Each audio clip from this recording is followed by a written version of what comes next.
Hello. আপা আসসালামু আলাইকুম। হ্যাঁ, ওয়ালাইকুম আসসালাম। প্রত্যেক হল থেকে তো ছেলে মেয়েরা তালা ভেঙে বের হয়ে গেছে।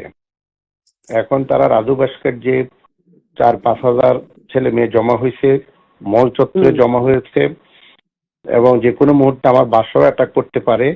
তোর বাসা পরিষ্কার কথা বলে দিচ্ছি। জি জি। আর ওই যে আগে একবার করছে ওরকম একটা প্রস্তুতি লাঠি ছোট এটা নিয়ে বের হয়েছে। হ্যাঁ, লাঠিসোঁটা বের হলে হবে না। আমি পুলিশ এবং বিজিবি আর জি সে বলছে একদম অ্যালার্ট থাকতে, এবং তারা রাজাকার হইতে চাইছে তো তাদের জি সবাই রাজাকার।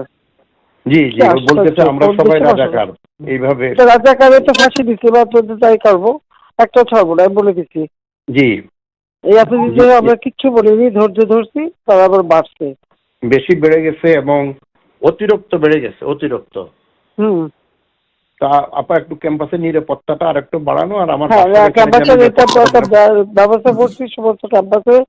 ওই বিজিবি, র্যাব এবং পুলিশ সব রকম ব্যবস্থা হয়েছে। তোমার বাসার ভিতরে লোক রাখতে বলছি। জি ভিতরে কিছু রাখা হবে, এবং এত বাড়াবাড়ি ভালো না, অসম্ভব। এবং বিজয় 71 হলে ছাত্রলীগের ছেলেদেরকে মেরেছে, আরো 2-1টা হলে একই কাজ করেছে ছাত্রলীগের ছেলেমেলে। সাদ্দাম, ইনান, শয়ন, ওরা আমার বাসায় ছিল সন্ধ্যা থেকে। আমি খবর পাচ্ছিলাম, ওদেরকে আমি ডেকে নিয়ে আসছি, ওরাও আসছে। ওদের সাথে বসে ওদের হলে হলে যেন ছাত্রলীগকে সংঘবদ্ধ রাখে এবং ঢাকা উত্তর দক্ষিণকে যেন খবর দেয়। এগুলো করতে করতেই হাজার হাজার ছেলে মেয়ে একত্র হয়ে গেছে।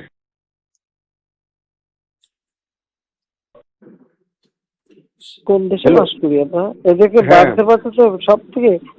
তোদের রাজাকারদের কি অবস্থা সে দেখিস না, সব জায়গায় ফাঁসি দিচ্ছে, এবার তোদেরও ছাড়বে না। এবার এই ঝামেলাটা যাক, এরপরে আমিও নিজে ধরে ধরে যারা অস্থিরতা সৃষ্টি করছে মেইন যারা আছে এদেরকে বহিষ্কার করবে ইউনিভার্সিটি থেকে। সব সবাই আমি বলে দিচ্ছি যে আজকে সহ্য করা পারে অ্যারেস্ট করবে, ধরে নেবে এবং যা অ্যাকশন দেবে, যা হয়। কারণ ইংল্যান্ডে এরকম ছাত্র রাজনীতি ঝড়টা বাঁচে নামলো, কতগুলো বাইরে ফেলাই দিল না। জি জি জি। ওই অ্যাকশন না দেখার উপায় নেই। আমরা এত বেশি সহনশীলতা দেখালাম এতদিন পর্যন্ত। এটা তো আমরাও তো সহনশীলতা। আমি ছাত্রলীগকে বলছি যে তোমরা কোনো ধরনের ইয়ে করতে যাও না, যেহেতু আদালতের বিষয় আদালত নিষ্পত্তি করবে। হ্যাঁ, না আদালত হবে না, আবার 24 ঘন্টা তবে আলটিমেটাম। রাষ্ট্রপতি কেউ এরকম বলে যে 24 ঘন্টা রাষ্ট্রপতিকে কেউ আলটিমেটাম দেয় একটা দেশ? হ্যাঁ, রাষ্ট্রপতি 24 ঘন্টা আলটিমেটাম দিচ্ছে। হ্যাঁ, সীমা থাকে। আমি আপনাকে যদি অন্য কোনো খারাপের দিকে যে আমি আবার একটু জানাবো, কিন্তু রাতের বেলা জানাবো না, হয়তো বা আধা ঘন্টা 1 ঘন্টার মধ্যে হলে জানাবো। কোনো অসুবিধা নাই, না রাতেও জানাই, আমি সবসময় ঠিক আছে। জি জি। আসসালামু আলাইকুম। আসসালামু আলাইকুম।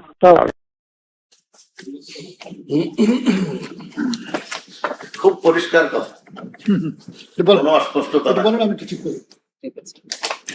ইংল্যান্ডে যেমন করে ছাত্রদের করা হয়েছিল ওইভাবে ওদেরকে মেরে ফেলা হোক। এরা হলো রাজাকার, রাজাকারদের ফাঁসি দিছি, ওদেরকেও ফাঁসি দিব।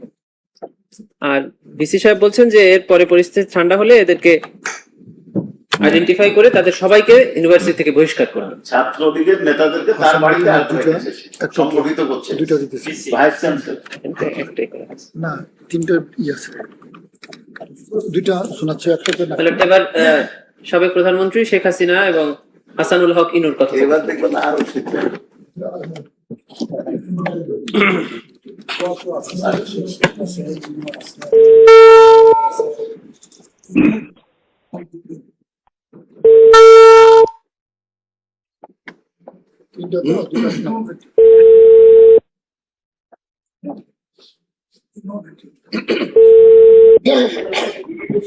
হ্যালো, জি জি, আসসালামু আলাইকুম। ইনু বলছিলাম। না, আমি একটা কথা, আমি মনে করি যে আপনার পদক্ষেপটা সঠিকই হয়েছে এখন পর্যন্ত যা রিপোর্ট বাংলাদেশে পাচ্ছি আর কি। তো খালি ঢাকাতে আপনার রামপুরার দিকে এবং শনি রাখা একটু ঝামেলা, শনি রাখায় কিছু মোল্লারাই 41টা খালি মোল্লা না, ওখানে অনেক মাদ্রাসা মাদ্রাসা আছে, ওই ব্যবস্থা নেওয়া হচ্ছে, মাইকিং করতে হচ্ছে। আচ্ছা, নারায়ণগঞ্জে ঢুকতে দিচ্ছে না আর্মিকে, আমরা 36 সেনা নামাচ্ছি। ও আচ্ছা। আচ্ছা। আমি বলছি ক্যাজুয়ালিটির দরকার নাই, ওরা না, ব্যারিকেড হ্যাঁ। দিয়ে আছে তো, হ্যাঁ, ঠিক হ্যাঁ। আছে, আকাশ থেকে নামবে, কারণ দুই পাশ দিয়ে আচ্ছা। ধরবে, আচ্ছা, এটা ভালো বুদ্ধি। মেসেজটা দিয়ে দিতে পারেন আচ্ছা, যে 36 সেনা পাঠানো হচ্ছে, হ্যাঁ, হ্যাঁ। ঠিক তোমরা আছে? আর ধৈর্য ধরে। হেলিকপ্টার দিয়ে সোজা বম্বিং করা হবে। আচ্ছা, ঠিক হ্যাঁ, আছে। হেলিকপ্টার যাচ্ছে উপর দিয়ে মারবে। আচ্ছা, উপর থেকে সাউন্ড বোম যাবে আর কি।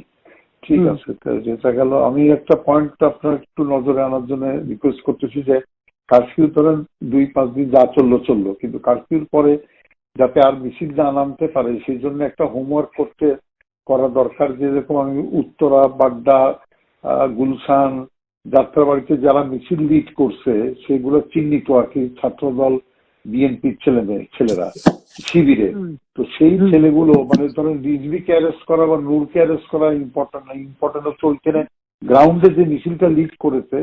আমি আমার কুষ্টিয়া জেলাতে এসপি সেভাবে অলরেডি তালিকা করে ফেলছে, ওখানে কোনো সংঘর্ষ হয়নি।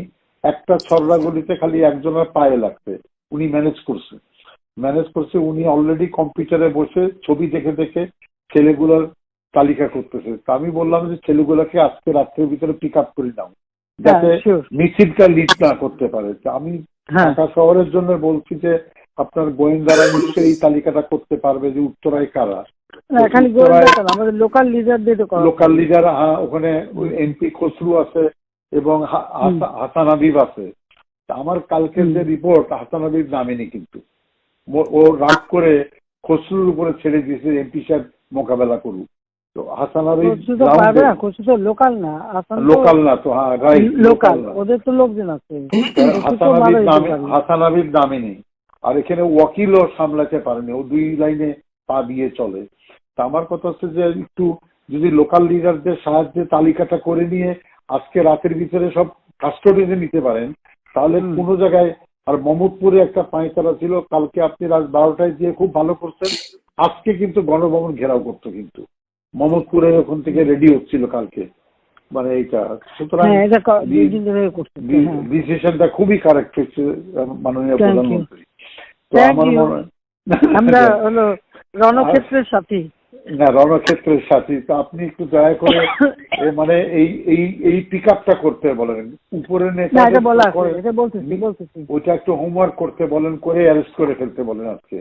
মানে সদিয়ে অ্যারেস্ট করে ফেললে আর মিছিল করার লোক